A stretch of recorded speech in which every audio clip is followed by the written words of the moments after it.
भोंदू अशोक खरात हा पुन्हा एकदा तपासामध्ये सहकार्य करत नसल्याचं समोर येत आहे। आधी तपासामध्ये कोणतीही उत्तरं न देणारा, उत्तर द्यायला टाळाटाळ करणारा खरात याने आता नवी ट्रिक शोधली आहे। खरात आता काही आठवतच नाहीये असं नाटक करतोय।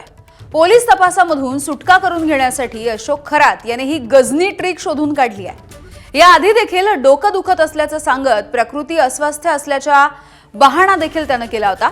महिला अत्याचाराच्या 6व्या गुन्ह्यामध्ये अशोक खरात सध्या पोलिसांच्या कोठडीत आहे।